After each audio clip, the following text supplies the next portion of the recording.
പറയുന്ന സൂര്യനക്ഷത്രങ്ങൾ എന്തൊരു ഖുർആൻ ആസ്ട്രോഫിസിക്സിനെ കുറിച്ച് ഇത്രമേൽ ചർച്ച ചെയ്ത ഒരു ലോക ഗ്രന്ഥം, ഒരു ദിവ്യ ഗ്രന്ഥം ലോകത്തുണ്ടെങ്കിൽ അത് പരിശുദ്ധ ഖുർആനാണ്. എന്തൊക്കെ പറഞ്ഞു? നക്ഷത്രങ്ങൾ, താരസമൂഹങ്ങൾ, ബ്ലാക്ക് ഹോളുകൾ, നക്ഷത്രങ്ങളുടെ പോയിന്റുകൾ, പ്രകാശത്തിന്റെ വേഗത, ഇതൊക്കെ പറഞ്ഞ ഗ്രന്ഥമല്ലേ ഖുർആൻ? അത്ഭുതമല്ലേ?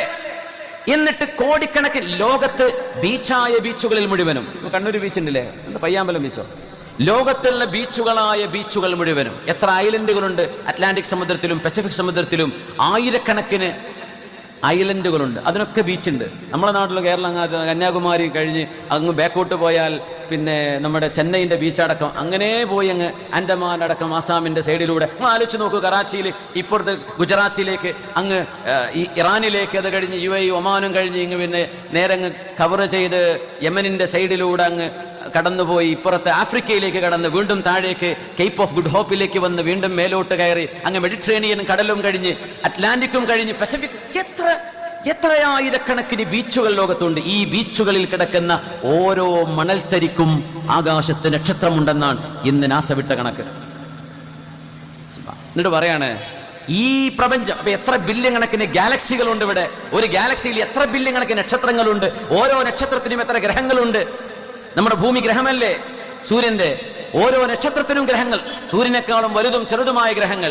എത്ര നക്ഷത്രങ്ങൾ മാത്രം, അതിന്റെ പ്ലാനറ്റ്സുകളോ അതിന്റെ സാറ്റലൈറ്റുകളോ കൂട്ടിയിട്ടില്ല. ഭൂമിയിലെ മണൽത്തരികളോളം ആകാശത്ത് നക്ഷത്രങ്ങളുണ്ട്. എന്നിട്ട് പറയാൻ ഈ നക്ഷത്രങ്ങൾ കാണുന്ന ഈ ലോകം മുഴുവനും ലേറ്റസ്റ്റ് കഴിഞ്ഞ ഒരു മാസം നടന്ന ഒരു ഡിസ്കഷനാണ്, ഒരു സയന്റിസ്റ്റുകളുടെ ഒരു ചർച്ചയാണ് ഞാൻ ഈ പറയുന്നതിന്റെ ആധാരം.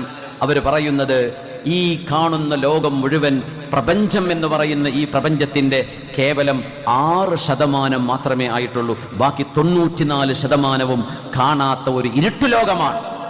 കാണുന്ന ഈ ലോകം, ഇത്രമേൽ നക്ഷത്രങ്ങളുണ്ട് എന്ന് കണ്ടെത്തിയത് മുഴുവൻ പ്രപഞ്ചത്തിന്റെ 6% താഴെയാണ്. എന്ന് പറഞ്ഞാൽ 94% പ്രപഞ്ചവും മനുഷ്യനോ ഒരു മെഷീനറിക്കോ കണ്ടെത്താൻ കഴിയുന്നില്ല. ബ്ലാക്കാണ്. അപ്പൊ എന്താണ് അള്ളാന്റെ ഈ പ്രപഞ്ചം നമ്മൾ മനസ്സിലാക്കിയത്? എന്നിട്ടാണ് നമ്മൾ ഈ വേലി തിരക്കാൻ പോകുന്നത്. ഒരു വണ്ടിക്കാരന് പോലും കടന്നു പോകാൻ പറ്റാതെ മതിൽ കുറിപ്പിച്ചിട്ട് മനുഷ്യന്മാരെ ഇടങ്ങേറാക്കുന്നത്, ഒരു സെന്റ് ഭൂമിക്ക് വേണ്ടി ഉമ്മാനോടും പെങ്ങളോടും തെറ്റുന്നത് അല്ലേ? നമ്മൾ ആലോചിച്ച് നോക്കൂ, എന്താണ് ഇതിന്റെ തമാശ? അള്ളാഹുവിന്റെ എന്നിട്ട് പറഞ്ഞ ഖുർആൻ, ആകാശ ലോകങ്ങളോളം വീതിയുള്ള സ്വർഗലോകത്തേക്ക് വരുന്നുണ്ടോ? നീളം പറഞ്ഞില്ല, വീതിയെ പറഞ്ഞിട്ടുള്ളൂ. അപ്പൊ നീളം എന്തായിരിക്കും? ഇതാണ് ലോകമെങ്കിൽ എന്തായിരിക്കും സ്വർഗം? മാല ഐനുൻ റഅത്. ഈ ലോകമൊക്കെ കടന്നാലേ 1ാം ആകാശത്തുള്ളൂ. അത് കഴിഞ്ഞിട്ട് വേണം 2ാം ആകാശം. 1ാം ആകാശം എവിടെയാണെന്ന് ഇവിടത്തും കിട്ടിയിട്ടില്ല.